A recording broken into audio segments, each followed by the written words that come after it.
la foi. Dans la marche chrétienne, il y a plusieurs étapes qui nous emmènent à la maturité, à la ressemblance de Christ. On est d'abord des petits enfants, après on devient des jeunes gens ou des adultes, et on finit par être des pères, des anciens, des aînés. Et en tant qu'enfant de Dieu ou en tant que chrétien, tu dois connaître ton âge spirituel.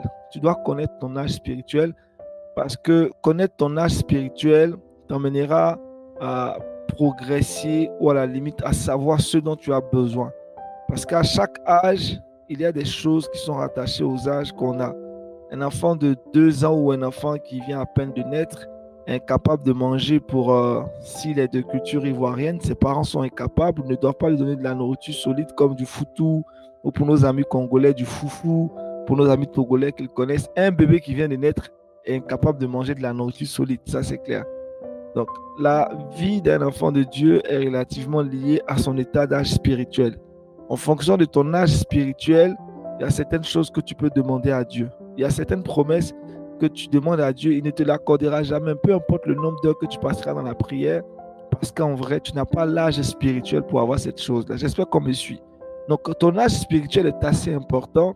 C'est pourquoi il faut te checker chaque jour à la lumière de la parole de Dieu pour savoir exactement est-ce que tu es un enfant dans la foi, tu es un adulte dans la foi, un jeune gens ou une jeune gens, ou tu es un mature, tu es un aîné, tu es un vieillard, tu es un ancien dans la foi. C'est très important de savoir ces différentes classes où c'est situé. La Bible dit que aussi longtemps que l'enfant est enfant, que l'héritier est enfant, il ne diffère en rien de l'esclave.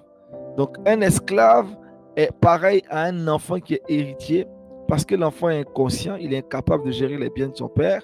Son père ne lui donnera jamais la clé de sa Range Rover ou de donner de l'argent pour aller faire des achats parce qu'il est encore enfant. Donc quand on parle du mariage, le mariage aussi c'est pour des gens qui sont matures. C'est pourquoi toutes ces questions que vous devriez poser à votre partenaire sont des questions qui se doivent d'être posées dans un contexte de maturité. C'est parce que l'autre avec qui vous voulez être est assez mature qu'il se doit de comprendre l'importance et la nécessité d'aborder ces questions. On ne s'engage pas dans une relation qu'on veut sérieuse, une relation qu'on veut solide, si on ne prend pas le temps de calculer toutes les dépenses qu'on pourra encourir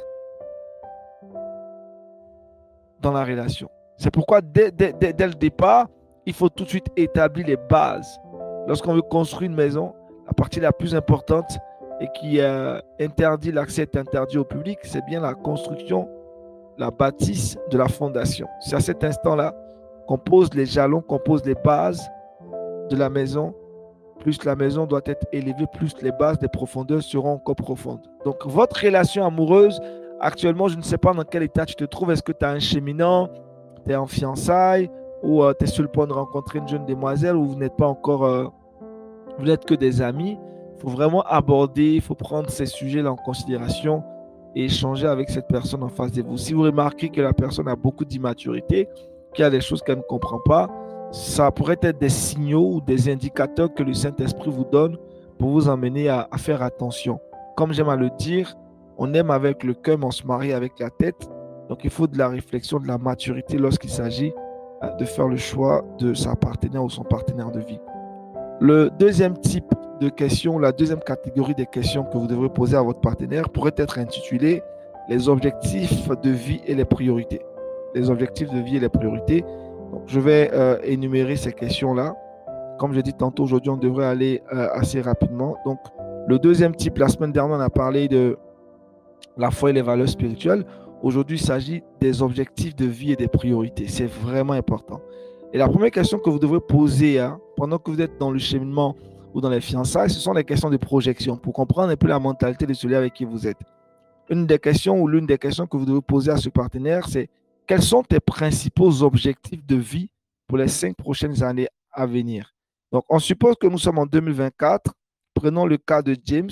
James est dans une relation avec une jeune demoiselle. La jeune demoiselle ou James tel qu'il est va poser la question à cette jeune demoiselle ou à la jeune demoiselle poserait cette question à James pour dire, James, écoute, quels sont tes principaux objectifs de vie pour les 5 prochaines années? Donc, on est en 2024, 5 ans, ça fera 2029. Quels sont tes principaux objectifs? Qu'est-ce que tu veux atteindre comme objectif? Quels sont tes projets de vie? Donc, cette question est importante parce qu'on ne peut pas se mettre dans une relation si on ne sait pas quels sont les objectifs de l'autre. Si l'autre a des objectifs, peut-être de voyage, toi, tu n'as jamais voulu voyager, tu n'as jamais désiré voyager.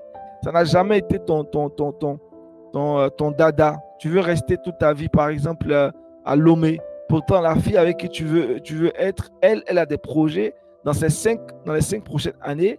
Elle a comme objectif d'aller s'établir en France, d'aller aux États-Unis, d'aller aux États, je ne sais pas. Mais elle a des objectifs.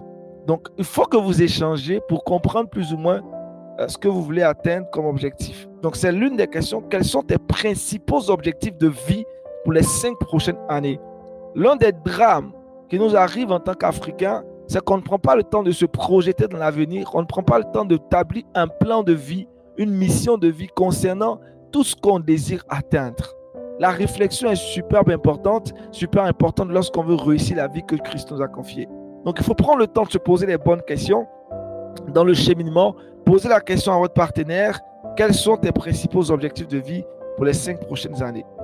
Et deuxième question que vous pourriez poser à votre partenaire dans ce deuxième volet que nous sommes en train de voir ce soir. Comment te vois-tu dans 10 ans et où te vois-tu dans ta carrière? Donc, c'est certain que s'il travaille, il se doit d'avoir un profil de carrière. Ce n'est pas normal que quelqu'un travaille et il n'a pas de profil de carrière, il n'a pas d'objectif de carrière. Ça ne marche pas. C'est dire que c'est dommage. Il travaille pour une entreprise, il ne se pose pas les questions pour dire dans 10 ans, qu'est-ce que je veux devenir? Où est-ce que je serai? Où est-ce que je serai? Qu'est-ce que je veux faire exactement? Est-ce que je passerai toujours à être au même niveau? Ou est-ce que je pense atteindre un certain niveau dans 10 ans? Donc, il faut se poser la question, comment te vois-tu dans 10 ans et où te vois-tu dans ta carrière? Où te vois-tu dans ta carrière? Qu'est-ce que tu veux devenir dans 10 ans? Qu'est-ce que tu veux faire de ta vie dans 10 ans? Est-ce que tu vas te reconvertir dans un autre métier? Ou est-ce que tu vas rester dans ce métier-là? Est-ce que tu as des projets? Qu'est-ce que tu veux faire exactement? Il est important de savoir ce que ton partenaire ou ta partenaire compte faire dans les 10 années à venir dans sa carrière. C'est super, super, super important. Je le dis et je pense que beaucoup d'entre vous le savent. Moi, quand j'ai commencé à travailler, j'avais déjà établi un plan de vie pour dire, écoutez, moi, je travaille dans un début 2-3 ans dans la radio.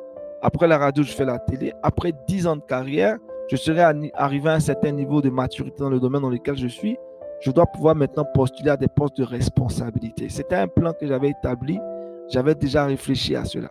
Mais je me disais, après 2 ou 3 ans d'expérience dans le domaine, je serais à même de faire quoi? De commencer à établir des projets dans le sens de pouvoir transmettre le savoir que j'avais.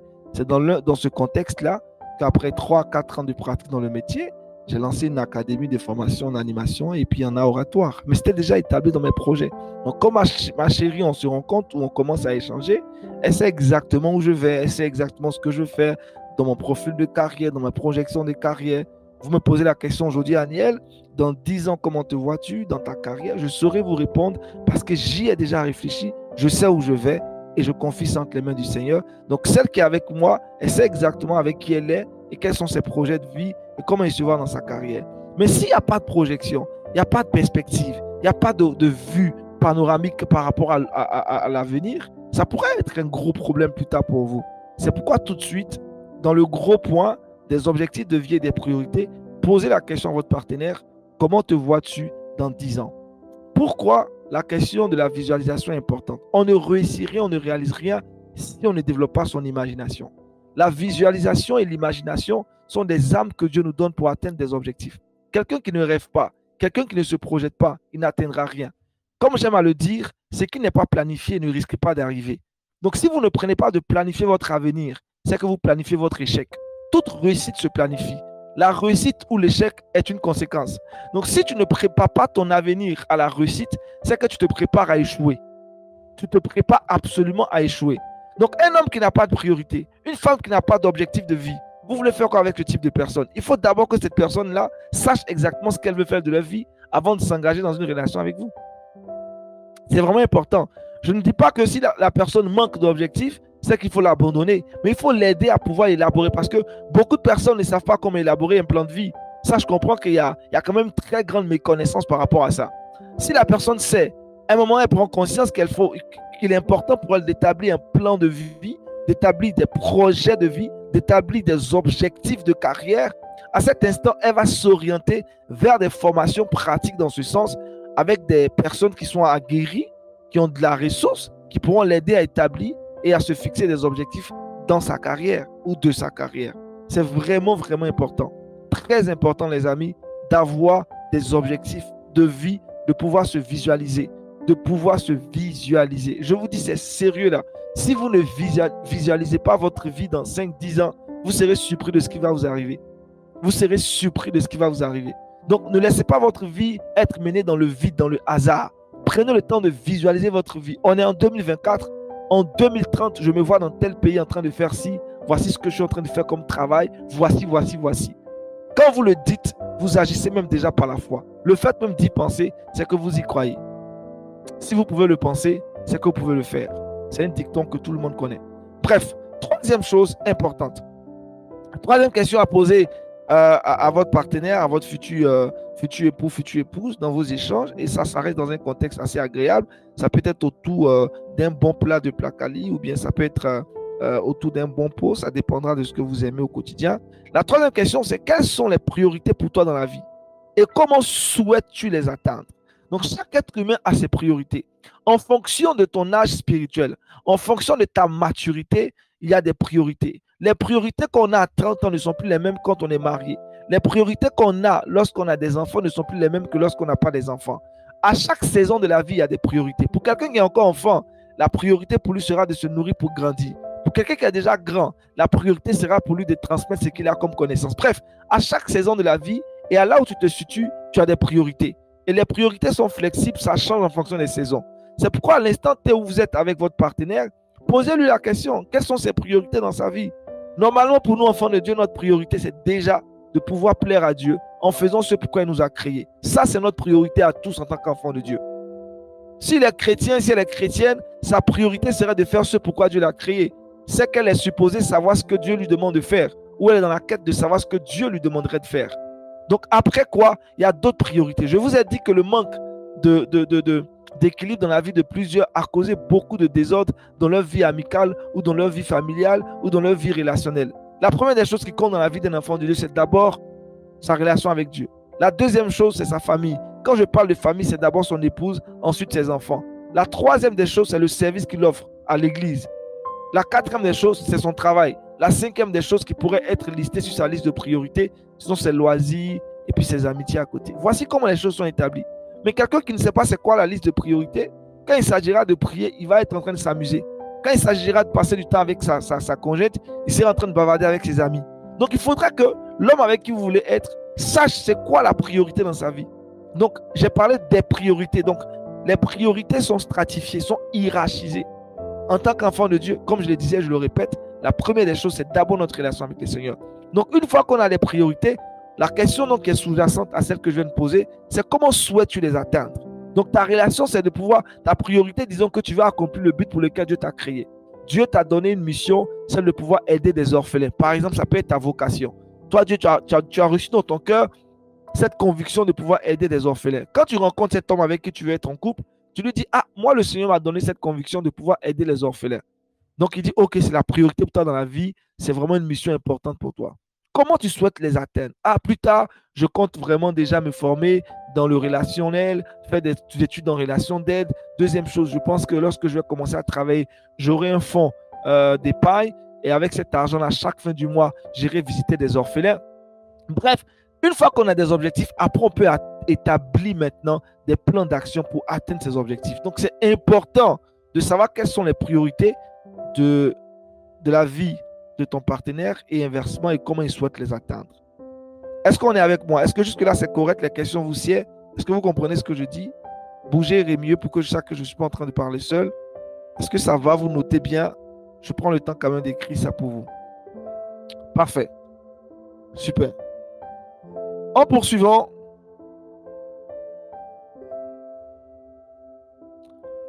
quel rôle souhaites-tu que la famille joue dans nos vies? Donc, lorsqu'on pense à relation amoureuse et lorsqu'on pense à mariage, il faut déjà penser aussi à la belle famille.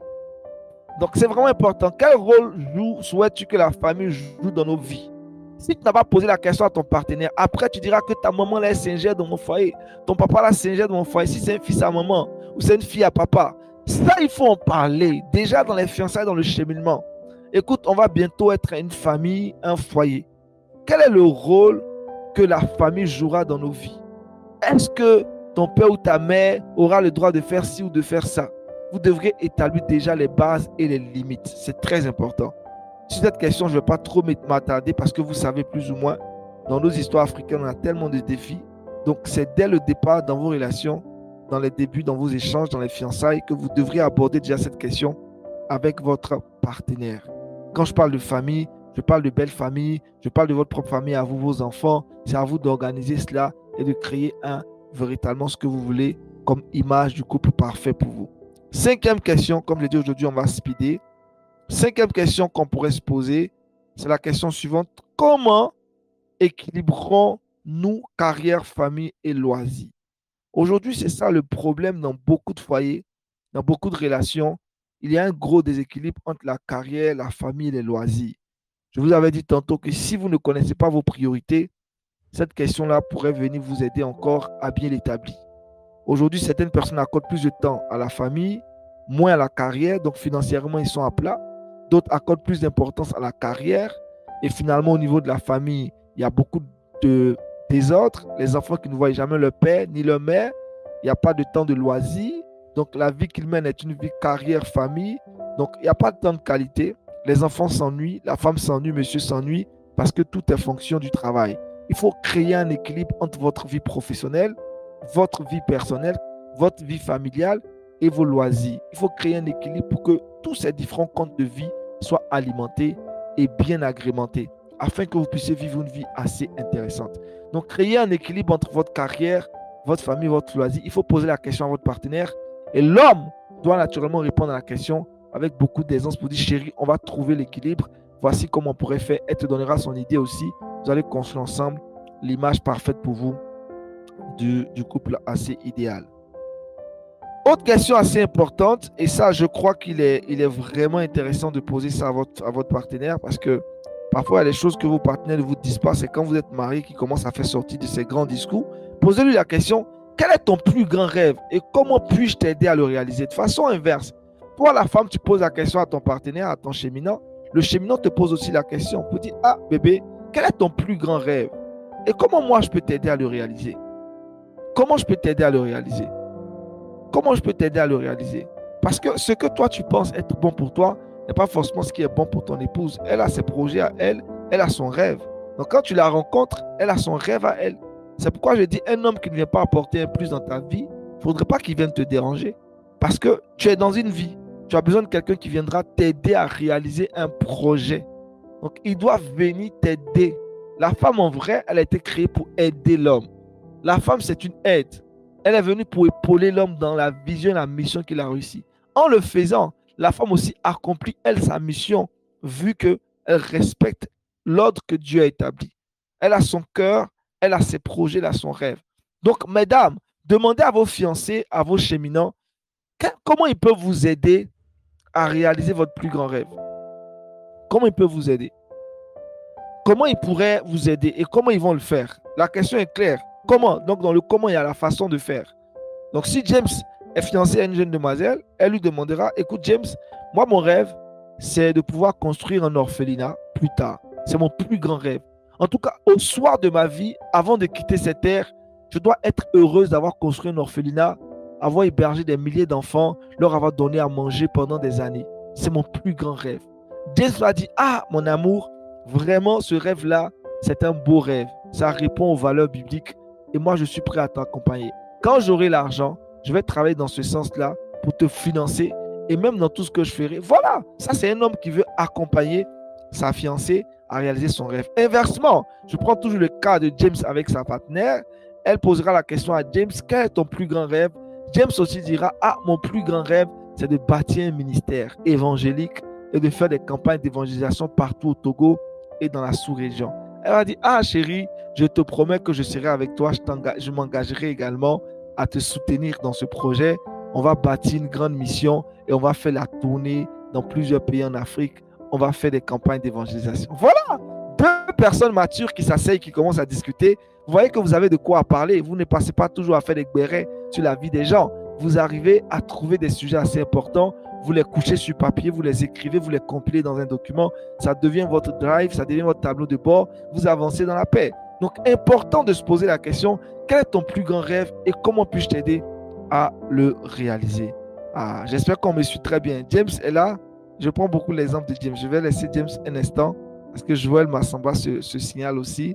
Je crois qu'il faut penser aussi à ces garçons-là. Alors, 7e question à se poser. Comment souhaites-tu que nous priorisions nos objectifs de couple par rapport à nos objectifs personnels? Voilà une question qui est importante. Parce que quand vous êtes en couple, vous avez des objectifs de couple et vous avez des objectifs personnels. Objectif de couple, par exemple, vous pourriez dire que chérie, on va construire une maison familiale. C'est un objectif de couple. Et par rapport aux objectifs personnels, ta femme dit qu'elle veut construire une maison pour sa maman. Toi, tu veux construire une maison pour ta maman. C'est des objectifs qui sont personnels. Mais votre objectif de couple qui va rassembler la famille, c'est votre maison à vous deux. Comment vous allez vous organiser pour construire votre maison familiale, pour construire vos maisons individuelles, pour donner à vos mères, pour donner à vos pères? Comment vous organisez ça? Vous deviez pouvoir trouver un terrain d'entente pour que ça ne crée pas plus tard des dissonances ou des discordes ou des mésententes. Et c'est dans le dialogue que vous allez prioriser vos objectifs. Par exemple, Joël et sa fiancée pourraient se dire, quand on va avoir les moyens, on va commencer par construire d'abord notre maison familiale. Dès qu'on construit notre maison familiale, après on commence à construire la maison de ton père. Dès qu'on finit avec la maison de ton père, on continue avec la maison de ta mère. Ou on commence à construire leur maison ensemble, on s'achète. Voilà, vous établissez tout ça. Les parcelles à Kinshasa coûtent cher.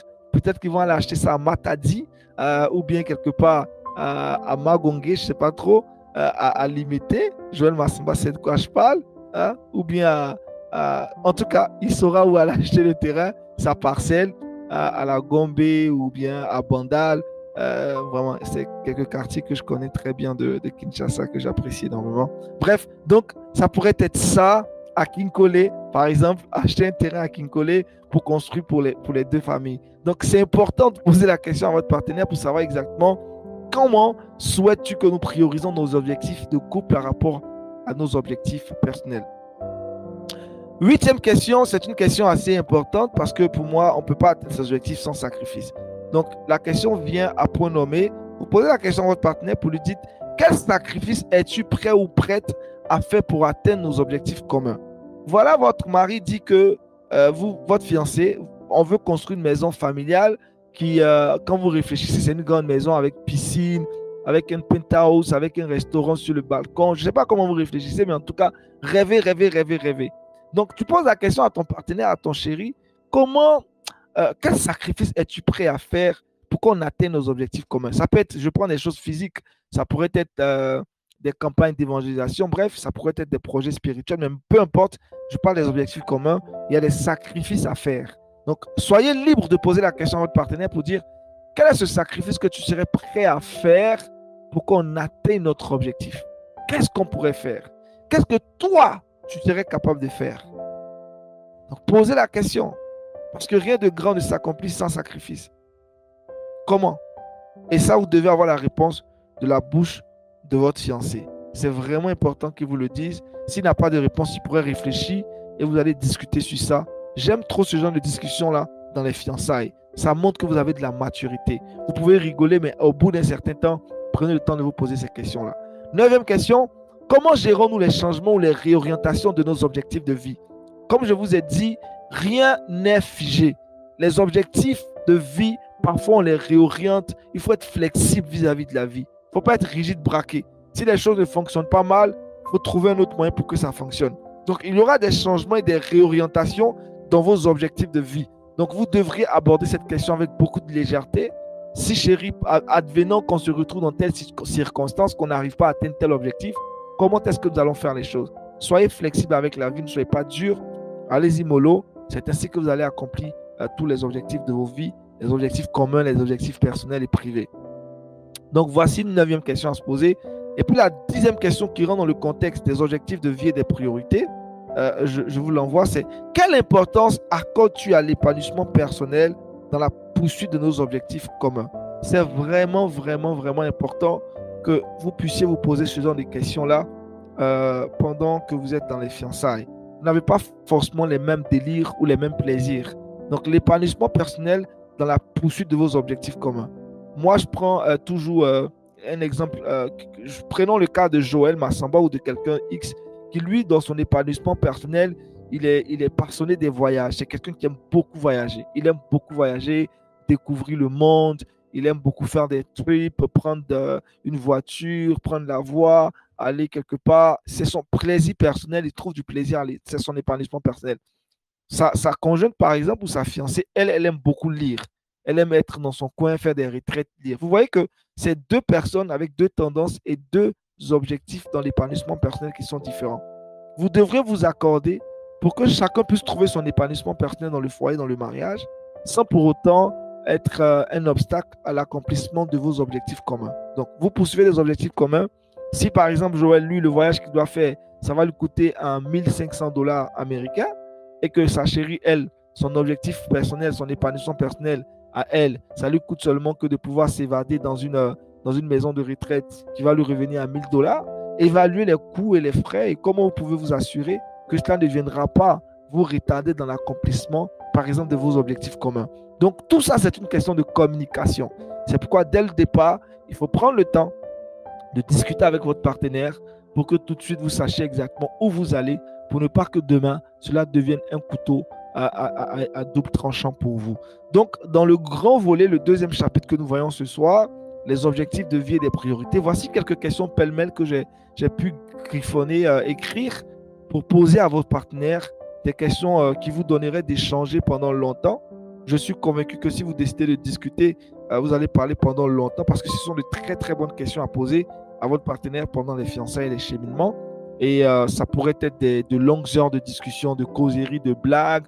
Vous pourriez vous inspirer de la vie d'autres couples qui vous inspirent. Comme j'ai dit, le but que vous voulez atteindre, l'objectif que vous voulez atteindre dans le modèle de couple que vous voulez créer, certains l'ont déjà atteint. Vous pourriez donc vous inspirer de la vie de certains couples qui ont déjà réussi. Vous inspirer, c'est sûr que vous n'aurez pas le même parcours avec eux, mais les résultats qu'ils ont obtenus, si vous suivez le chemin qu'ils ont suivi, c'est évident que vous allez y arriver. Donc, on ne copie que ce qui est bon. Si vous copiez ce qui est mal, vous allez obtenir de mauvais résultats. Donc, regardez de bons modèles de couple qui existent, comment ils sont arrivés à réaliser de grandes choses, comment les choses se sont passées entre eux, comment ils ont planifié leur avenir, comment ils ont fait des sacrifices, des concessions, des compromis. C'est très important. J'aime à le dire, votre futur est déjà le passé de quelqu'un. Donc, en lisant la vie de certains couples, en lisant la vie de certaines personnes qui ont survécu à beaucoup d'époques, à beaucoup d'épreuves, cela pourrait vous donner de la force aussi, vous, pour réussir vos différentes relations. Donc, votre état naturel va impacter votre état dans le couple. C'est pourquoi il faut être mature à tous les niveaux. La maturité spirituelle est de la priorité. Parce qu'en fonction de votre maturité spirituelle, vous allez aborder tous ces sujets avec beaucoup de sagesse. Cela vous aidera à établir un très bon projet de couple pour l'avenir. Donc, je vais m'arrêter là ce soir. S'il y a des questions, on pourrait se les poser assez rapidement. Et je crois que le mardi prochain, peut-être le mardi prochain, vu qu'on a beaucoup de points quand même à voir, on va peut-être programmer de façon spéciale. Heureusement, je crois qu'on a une question-réponse, des questions-réponses le prochain live de Au cœur de l'amour. Mais je vais voir avec James, peut-être on va raccourcir les temps au cœur de l'amour pour finir avec cette série. Parce qu'on a d'autres points à voir. Il y a le point de la communication, la gestion des conflits, les finances, les rôles et les responsabilités. La belle famille, on en parlera vraiment, les relations extérieures, les enfants, l'éducation. Et puis on terminera par l'un des points les plus forts, qui est la vision du mariage, qui doit s'ancrer dans la parole de Dieu. Bref, donc il y a tous ces grands points-là qu'on devrait voir. On essaierait de trouver un moyen pour le faire le plus tôt possible. Mais je vais m'arrêter là ce soir. Si vous avez des questions, je serai très ravi de répondre à ces questions-là. Comme je disais tantôt, on finirait un peu plus tôt aujourd'hui. Donc, ne vous gênez pas. Posez les questions maintenant. Elena, je crois, elle s'occupe de la modération. Si vous avez des partages, des témoignages, des ajouts, des choses comme ça ou des points que vous voudrez que j'éclaircisse, je pourrais le faire assez aisément par la grâce de Dieu, par son esprit qui est avec nous en cette soirée. Voilà, donc on vous écoute. Et puis, je précise que d'entrée de jeu, j'étais en train de préciser que lorsqu'on parle de relation, il faut tout de suite savoir qu'on est des individus déjà qui avons été transformés par la présence du Saint-Esprit en nous Et nous devons tendre tous les jours à ressembler à Christ, parce que c'est en cela que nous pourrions être un bon partenaire ou une bonne partenaire pour notre chéri, pour notre chérie. Si on n'a pas été transformé, qu'on est à l'état encore de péché, c'est sûr qu'on deviendra un gros problème pour notre partenaire. C'est pourquoi il faut chaque jour aspirer à ressembler à Christ, être rempli du Saint-Esprit pour être une véritable réponse et une solution pour l'homme avec qui on veut être, pour la femme avec qui on veut être. Donc, il faut toujours être objectif, se dire, est-ce que je suis la bonne personne? Si je devais m'épouser moi-même, est-ce que je m'engagerais vraiment à m'épouser? Est-ce que je suis une personne avec les valeurs que je cherche chez autrui? C'est ça. Si on arrive à se poser ces genres de questions déjà vers nous-mêmes, cela va nous orienter à ne pas être super, super exigeant vis-à-vis des autres quand on sait que nous-mêmes, on n'est pas parfait. Donc, il faut vraiment, vraiment prendre le temps de réfléchir et de se dire, est-ce que je suis à l'image de Christ? J'étais en train de dire tantôt, dès le départ, en introduction, que ce que vous demandez à Dieu est en fonction vraiment de votre état d'âge. Et Dieu vous l'accordera en fonction de votre état d'âge spirituel. Donc, on a tous des âges spirituels. Si tu ne connais pas ton âge spirituel, c'est sûr que tu pourrais te permettre de demander des choses à Dieu qu'il ne te donnera jamais. Par exemple, le mariage, parce que Dieu sait en réalité que tu n'es pas mature pour le mariage. Et si tu t'entêtes, c'est évident que tu vas te casser la tête et tu vas créer beaucoup de tort à ton partenaire. Les premières relations qu'on a lorsqu'on est jeune sont des relations d'immaturité. C'est pourquoi elles n'aboutissent quasiment pas. Rares sont les relations de jeunesse qui aboutissent à des mariages. Parfois même, il y a des séparations. C'est plus tard que les gens se reconnectent en quoi ils se marient parce qu'ils ont gagné en maturité. Donc, la maturité reste vraiment de base. Et la maturité dans la foi chrétienne ne dépend pas du nombre d'années qu'on a fait à l'église, du nombre d'années qu'on a fait à écouter les enseignements. La maturité dans la foi chrétienne dépend d'une chose, écouter la parole de Dieu, obéir. À chaque fois qu'on écoute, qu'on obéit, on grandit. On écoute, on obéit, on grandit. On écoute, on obéit, on grandit. Donc, c'est vraiment la connaissance de la parole de Dieu, la compréhension de cette parole-là, la mise en pratique de cette parole qui nous fait croître dans la marche chrétienne. Donc, si on n'arrive pas à appliquer ces choses, c'est sûr qu'on va tourner en rond dans beaucoup de domaines dans nos vies. Ça ne sera même pas des sessions de prière, de délivrance. On serait nous-mêmes nos propres démons parce que tant qu'on est dans l'ignorance, le diable se joue de nous et il nous empêche d'aller de l'avant. Donc, soyons sincères avec nous-mêmes. Beaucoup de mariages sont attaqués. Ce n'est pas parce que les gens sont forcément attaqués par le diable. Il y a aussi l'immaturité qui est la raison. Il y a aussi le manque d'amour, le manque qu'est-ce que je veux dire, de pardon, le manque de patience qui fait que beaucoup de relations aussi peuvent échouer. Et quand les priorités ou les objectifs ne sont pas alignés, si monsieur va à gauche, madame va à droite, croyez-moi, ça sera difficile. La question de Mary Mwamba, que faire si nos objectifs de vie pour être équilibrés avec notre partenaire nous contraignent à devenir quelqu'un d'autre, à savoir changer complètement tous les principes de vie qui ont été pendant longtemps nos fondements. Si ça touche tes principes de vie, c'est que ça ne marche pas, c'est que ce n'est pas la bonne personne. Parce que tout ce qu'on dit jusqu'à preuve du contraire est basé sur les valeurs qu'on a en tant que chrétien. On a déjà validé tout ce qui était valeurs prioritaires, ces valeurs qui sont les valeurs spirituelles. On considère que vous partagez les mêmes valeurs spirituelles. On considère que vous avez la même confession de foi. Ça, c'est déjà une chose, c'est déjà un fait. Quand on arrive aux objectifs de vie, il y a des concessions à faire. C'est pourquoi il faut être flexible à ce niveau-là.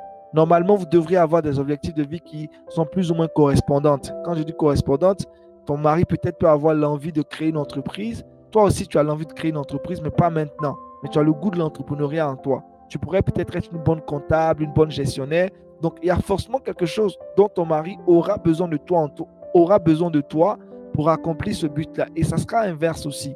Donc, il faut se poser les bonnes questions. Il faut être flexible. Comment vous pourriez vous-même vous challenger? Il est plus facile de dire aux gens change et nous-mêmes ne pas changer. C'est trop facile de pointer du doigt les gens pour dire depuis tu ne changes pas. La meilleure façon de faire, c'est de changer sa perspective, c'est de changer sa façon de voir. Donc, comment est-ce que je peux vraiment m'aligner avec les objectifs de vie de mon partenaire quand ces objectifs de vie ne m'éloignent pas de mes objectifs de vie à moi? Comment est-ce que nos objectifs communs peuvent nous permettre d'atteindre nos objectifs aussi personnels? Ce sont ces genres de questions-là qu'il faut se poser. Et quand il s'agit de pouvoir se challenger, la contrainte doit pouvoir être positive. Une contrainte positive, c'est une contrainte qui nous amène à nous surpasser, à sortir de notre zone de confort.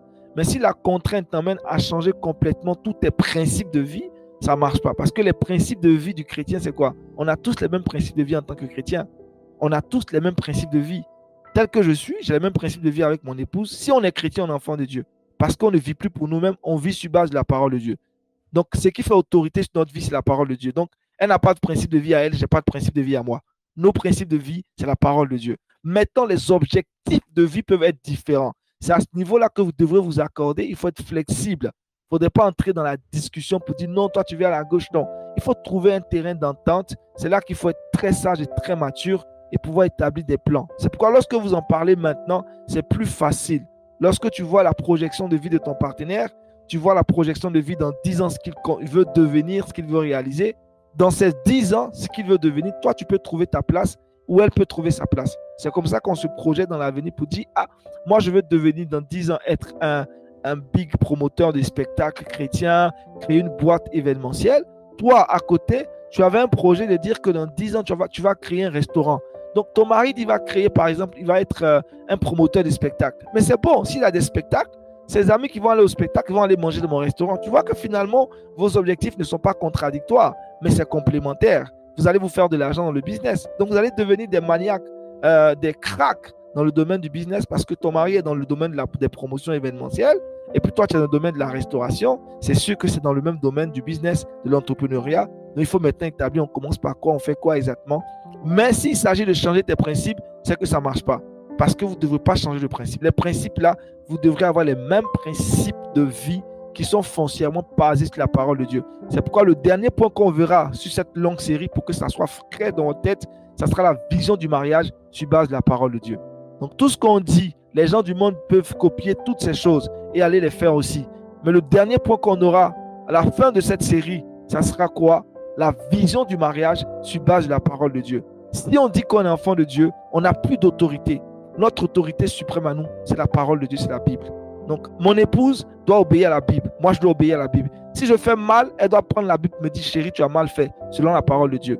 Et je dois m'humilier, non pas devant elle, devant la parole de Dieu. C'est en cela que la femme a dit, ah, mon mari a la crainte de Dieu. C'est en cela que ton mari va dire, ma femme a la crainte de Dieu. Vous le savez, la Bible dit que la beauté est quoi? La beauté est vaine, la grâce est trompeuse. Seule la femme qui craint l'Éternel sera louée, sera honorée. Et la Bible nous parle aussi de l'homme qui a la crainte de l'Éternel. Donc, en réalité, c'est ça. Donc, bref, pour les questions de principe de vie, si ça devrait te changer, c'est que ce n'est pas vraiment la bonne personne avec qui tu dois être. Mais si les principes de vie ne doivent pas changer, ce sont les priorités, les objectifs, ça marche, on peut toujours trouver un terrain d'entente pour avancer. Est-ce que c'est bon? J'espère que je suis clair à ce niveau. Allez, que Dieu nous bénisse. Donc, c'est très, très important de pouvoir avoir les principes de vie. Que faire quand on veut commencer à parler de ces sujets? Il y a discorde dans la discussion. Il ne peut pas avoir discorde dans la discussion quand vous venez dans un objectif de compréhension. Très souvent, vous ne venez pas dans un objectif de pouvoir prouver à votre partenaire que c'est vous qui avez les meilleurs projets du monde. Ça ne marche pas comme ça.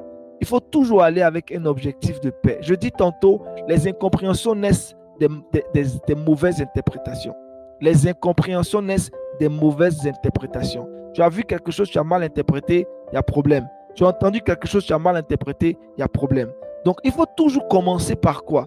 Il faut commencer par dire à ton partenaire dans votre échange, on est là pour trouver un plan d'action à deux. Vous êtes une équipe, hein? Demandez aux équipes de football. On ne peut pas aller jouer un match de football et puis le gardien en parlant avec le buteur. Mais on va perdre le match. On va perdre le match. On va perdre le match. C'est pourquoi quand vous êtes dans une équipe vous êtes marié à votre partenaire, il faut toujours rappeler à votre partenaire, même quand vous êtes dans le cheminement, dites à votre cheminante qu'on est une équipe. On doit gagner ensemble. Je vous l'ai dit tantôt que nul n'est gagnant si tout le monde ne gagne pas. Si ton épouse n'a pas encore gagné, c'est que tu n'as pas encore gagné aussi. Ta victoire à toi, là, ça ne sert à rien. Vous devez avoir ensemble, on lira tout à l'heure le témoignage de Anne, vous devez avoir ensemble cette mentalité. Donc, pour répondre à la question de James, les discordes peuvent commencer à exister peut-être que si le contexte n'a pas été bien élaboré. Avant d'aborder ce genre de questions, il faudrait que vos cœurs soient ouverts. Tu dis, fais comprendre à ta partenaire ou à ton partenaire ou à ta fiancée, écoute, on vient aborder des sujets sur la priorité de vie. On va essayer, chacun va dire exactement ce qu'il veut. On va d'abord s'étaler, s'ouvrir, et puis après, on va essayer de faire un mélange. La Bible dit que l'homme quittera son père et sa mère et s'attachera à sa femme. Les deux deviendront une seule chair. C'est un processus pour devenir une seule chair. Hein. Il faut mourir à soi-même pour qu'on devienne une seule chair. L'autre doit pouvoir être la réponse. Quand un homme aime une femme, cette femme-là devient sa faiblesse. Quand une femme aime un homme, cet homme-là devient sa force. Vous comprenez l'alchimie que Dieu crée? Toute femme qui est amoureuse d'un homme, elle se réfugie en son homme. C'est lui qui devient son protecteur. C'est lui qui devient son père, son ami. Il devient sa force. Tout être humain qui est amoureux d'une femme, cette femme devient sa faiblesse. Peu importe qui il est, quand sa femme dit un mot avec douceur, il craque. Demandez à Samson et à Delilah, vous allez comprendre un peu cette histoire. Donc, demandez un peu à Ève et à Adam, vous allez comprendre cette histoire. Parce que la femme a une force de séduction qui est incroyable. Donc, une fois que vous comprenez ce principe, vous allez dans ce sens-là. Vous allez dans ce sens-là, ce n'est pas la bagarre, essayez de vous comprendre et puis allez de l'avant. Les objectifs de vie par exemple, Paula ne peuvent pas être des problèmes pour les objectifs de vie de son partenaire. Ils doivent juste trouver le terrain d'entente. Qu'est-ce qu'on pourrait faire pour que tes objectifs soient atteints, les miens soient atteints et nos objectifs communs soient atteints? C'est en cela que vous allez réussir votre mariage. Vous n'êtes pas des siamois ou des jumeaux. Donc, Dieu vous a créé avec toutes vos facultés et vous devez réussir votre vie. C'est clair qu'il n'est pas bon que l'homme soit seul. Ça n'a jamais été une bonne idée que vous soyez seul. Donc, si Dieu ne veut pas que tu sois seul, c'est que la personne qui t'a envoyé là, vous allez vous entendre. Mais c'est à vous d'être sage pour réussir votre relation. Bref, on va lire le témoignage rapidement. J'aimerais rendre des actions à Dieu pour la vie de son serviteur, son ministère. Grâce à ses enfants, j'ai compris que si quelque chose que l'on doit faire dès le commencement pour espérer réussir sa vie, le code du mariage au cœur de l'amour et être à l'image du Christ. Merci pour tout. Exactement. Que Dieu te bénisse, Anne. C'est vraiment les choses assez importantes.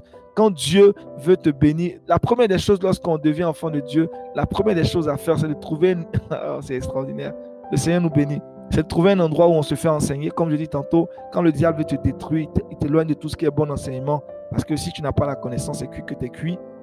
Et c'est clair que tu es cuit là. Il va te bouffer, il va te bouffer dans les mauvais raisonnements, dans les fausses croyances.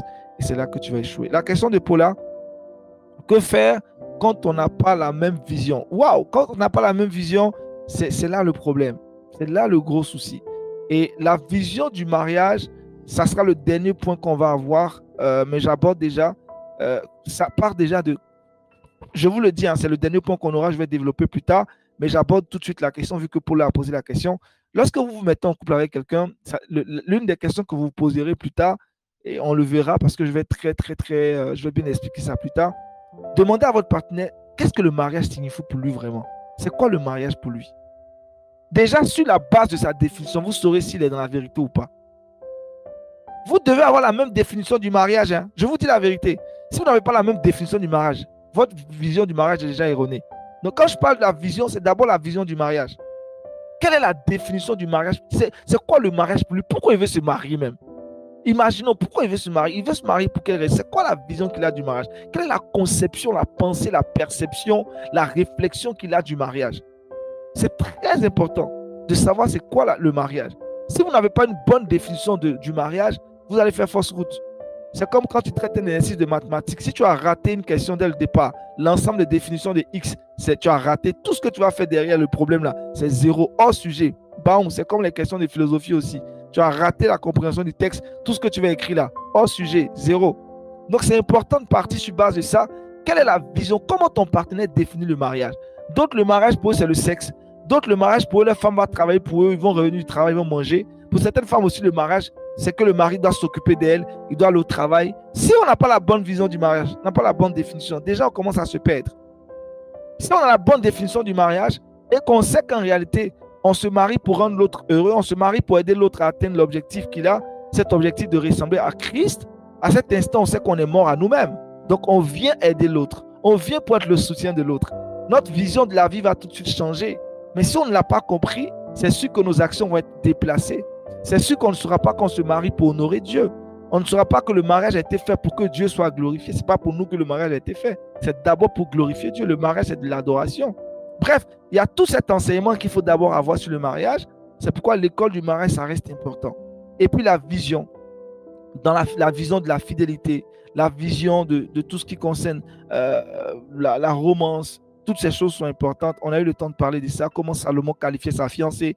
Les textes que Salomon a écrits sur sa fiancée sont parfois choquants. Tu te dis, mais Salomon racontait quoi de cette dame-là? Mais c'était sa fiancée, mais il l'aimait. Il y avait vraiment cette attirance corporelle, attirance dans l'odeur, attirance dans le regard. Il y avait tout était complet. Vraiment, quand vous lisez le livre des Cantiques, on a étudié ça ici, c'est wonderful. Dans la vision du mariage, il y a la priorité qui compte aussi. Et ça, c'est ce qu'on a vu aujourd'hui.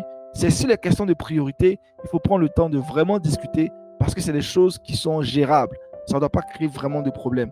Si vous êtes déjà d'accord sur la vision du mariage, c'est sûr que les questions de priorité, d'objectifs de vie, vous pourriez vous entendre, trouver des terrains d'entente et puis avancer. C'est sûr que la victoire de l'autre est aussi ta victoire. Si on a cette mentalité, il n'y a pas de conflit ni de jalousie dans le mariage. Parce qu'il y a certains maris qui sont jaloux de leur femme, il y a certains partenaires qui sont jaloux de leur épouse, et inversement, et c'est terrible de se retrouver dans ce genre de circonstances-là. Donc, Paul, ta question est bienvenue. On aura tout un exposé sur la vision du mariage, et j'espère que tu seras là ce jour-là, parce qu'on aura le temps de bien élaborer les choses, bien établir les choses. Donc, en tant que couple chrétien, la vision qu'on a du mariage est différente de la vision qu'un couple musulman a du mariage, qu'un couple bouddhiste a du mariage, qu'un couple, je ne sais pas, athée a du mariage. Le mariage est une adoration. Le mariage est une adoration. Adorer Dieu, c'est quoi en réalité? Toutefois, quand on parle d'adoration, on parle de sacrifice. Il n'y a pas d'adoration sans sacrifice. Quand on dit adoration, c'est offrir. Donc, lorsque tu te rends, tu te dis que tu vas te marier, tu vas offrir quoi? Tu as quoi offrir? Il y a des gens qui veulent se marier, ils n'ont rien à offrir à l'autre. Tu n'as rien à offrir à ta partenaire. C'est pourquoi on vous demande, sœur, restez chaste jusqu'au mariage. En tout cas, faites l'effort. Hommes, restons chastes jusqu'au mariage. Le mariage, c'est une question d'offrande. Tu n'as rien à offrir à l'autre. Quand on dit aimer quelqu'un, quand on dit on adore Dieu, c'est qu'on vient s'offrir. C'est qu'on vient s'offrir. Jésus m'a adoré son Père lorsqu'il partait mourir à la croix de Golgotha. Il n'y a pas d'adoration sans offrande. Donc, lorsque je décide de m'engager, c'est une révélation très forte qu'elle a. Quand on parle de mariage, on parle d'offrande. Je viens m'offrir. C'est pourquoi Christ dit à Marie, aimez vos épouses ou aime ta femme comme l'Église a été aimée par qui? Par Christ. Comme Christ a aimé l'Église. Il s'est offert. Donc, si Christ compare la relation qu'il a avec l'Église à la relation qu'un homme a avec sa femme, c'est une question d'adoration. On est dans une forme d'adoration. Le mariage, c'est une adoration spirituelle. C'est l'une des plus hautes spiritualités qui puisse exister. Parce que comme vous lisez la Bible de Genèse à Apocalypse, ça ne parle que d'une relation de mariage entre qui? Entre Jésus et nous. Jésus, c'est notre fiancé actuellement. Il nous a dotés. Il doit venir nous chercher maintenant. Quand on parle de l'enlèvement, c'est le mariage. On attend tous l'enlèvement. Hein. On est tous dans la dot avec Jésus. Jésus doit venir maintenant nous chercher pour faire le mariage. Il nous a dotés en allant à la croix. Il a payé le prix de la dot. Le prix de la dot, c'est le prix qu'il a payé à la croix de Golgotha. Ça faisait le prix de sa vie. Jésus nous a dotés. Il vient maintenant nous enlever. Mais il veut nous enlever dans un état. C'est dans cet état-là qu'aujourd'hui, on est en train de lutter pour rester saints, pour qu'il vienne nous enlever. Parce qu'il y a 5 vierges qui sont sages et il y a 5 vierges qui sont folles. Donc, tu peux même être vierge, mais tu ne seras pas enlevé par le Seigneur. Parce que ce Seigneur attend que tu sois rempli de l'Esprit. C'est pourquoi c'est important de marcher par le Saint-Esprit. Si ton partenaire est rempli du Saint-Esprit, vous allez marcher. Il n'y a pas Saint-Esprit pour les baoulés, puis Saint-Esprit pour les gourous. Si vous avez le même Saint-Esprit, c'est sûr que vous allez marcher dans la même vision. Vous allez marcher dans la même vision. Vous allez marcher dans la même vision. Vous n'allez pas aller les doctrines à gauche, doctrines à droite. Le Saint-Esprit va vous aider à marcher dans la même vision. Donc, c'est vraiment important de comprendre que le mariage est une adoration. Qu'est-ce que tu as à offrir aujourd'hui à quelqu'un qui veut t'épouser? Tu veux lui offrir quoi? Qu'est-ce que tu veux offrir à ton partenaire? Ne pensez pas seulement « je veux recevoir, je veux recevoir ». Qu'est-ce que tu offres? Lorsque tu es dans une relation, ton partenaire gagne quoi avec toi? Qu'est-ce qui fera qu'il dira « ah, j'ai la grâce d'avoir une telle femme ». Quand vous prenez le Proverbe 31, vous parlez de cette femme-là. Elle ne fait que donner seulement. Quand vous lisez Proverbe 31, c'est une femme qui donne, qui se lève tôt le matin, qui fait ça pour ses enfants, qui fait ça pour son mari. La Bible même dit que son mari est reconnu aux portes de la ville. Parce que sa femme, tout le monde est fier d'elle, on parle d'elle. Donc, il tire gloire de la qualité de la femme qu'il a. Ah, c'est extraordinaire, n'est-ce pas? Mais c'est de cette femme-là qu'il s'agit lorsqu'on parle de l'Église. L'Église doit s'offrir comme âme et esprit à Dieu. C'est ce que tu dois faire, femme. C'est ce que tu dois faire, homme. On est dans une forme d'offrande. Donc, si tu n'as rien à offrir, quand tu te regardes là, tu n'as rien. Tu rencontres une sœur Marius. Qu'est-ce que tu peux offrir à cette sœur-là? Je ne parle pas d'argent, mais qu'est-ce que tu as en toi que tu peux offrir à cette sœur? Quand tu te regardes, tu te checkes, tu te pèses. Qu'est-ce que tu vaux pour que tu apportes un plus dans la vie? Spirituellement, tu ne peux rien faire. Si tu n'as aucune couverture, toi-même, tu n'as pas une vie de prière. Tu n'as rien de solide. Tu vas offrir quoi à cette sœur-là? Écoutez, je vais m'arrêter là ce soir. Je vais m'arrêter là ce soir rapidement. Je vous ai dit, j'ai une autre rencontre tout à l'heure, dans 5 minutes. Est-ce que ces questions sont bonnes à poser après avoir déjà développé des sentiments l'un pour l'autre? En cas de vision différente ou projet opposé, comment on le fait? Il faut tout arrêter. Elena, écoute, même si vous avez déjà des sentiments, les sentiments peuvent vous mentir. C'est pourquoi on dit sentiment. Bref, c'est un pasteur, c'est l'évangéliste Jacques Amessin qui le disait, je rigolais. Les sentiments sont des mensonges, sentiments. Donc faites attention, même si vous avez des sentiments, prenez le temps. Je vous dis, on se marie avec la tête, on aime avec le cœur. Quand il s'agit de choisir son épouse, là, mettez un peu vos sentiments de côté et puis réfléchissez à votre avenir. Il y a beaucoup de relations qui commencent bien, c'est extraordinaire sur les réseaux sociaux, ça fait les faits. 5 mois après, 6 ans après, divorce. Pas parce qu'ils ne s'aimaient pas, mais il y a des choses sur lesquelles ils n'ont pas su gérer, n'ont pas pensé à l'avenir. Mon épouse sait, avant qu'on se marie, je dis, je suis appelé au ministère pastoral. Donc demain, tu es appelé à être maman pasteur. Même si tu ne veux pas, il faut déjà accepter ça. Même si c'est dur pour elle, elle est obligée d'accepter parce que dès le départ, elle savait. Elle savait que j'avais l'appel. Elle était au courant de ça. Je lui ai dit déjà, tel que tu me vois là, je suis appelé à être pasteur. Le temps de Dieu n'était pas encore arrivé. Mais quand ça va arriver là, il faudrait que ton attitude ne vienne pas déranger le ministère que je vais faire. Donc, il faut le savoir déjà. Elle a compris ça. Donc, elle ne peut pas venir me dire aujourd'hui pour dire, ah chérie, je ne sais pas. Parce que dès le départ, elle savait dans quoi elle mettait son pied. Quand tu veux te mettre dans une relation, il faut savoir dans quoi tu mets ton pied. Si l'homme que tu veux épouser là, c'est un homme qui est appelé à faire le ministère, il faut te dire qu'il y a beaucoup d'attaques qui arrivent. Il y a beaucoup d'humiliations qui arrivent. Il y a beaucoup de persécutions qui arrivent. Être enfant de Dieu ne veut pas te dire que tu n'auras pas de problème. Être serviteur de Dieu, c'est augmenter doublement encore ta vie de problème. Donc, il faut déjà que ces choses soient abordées pour que tout soit clair. Bref.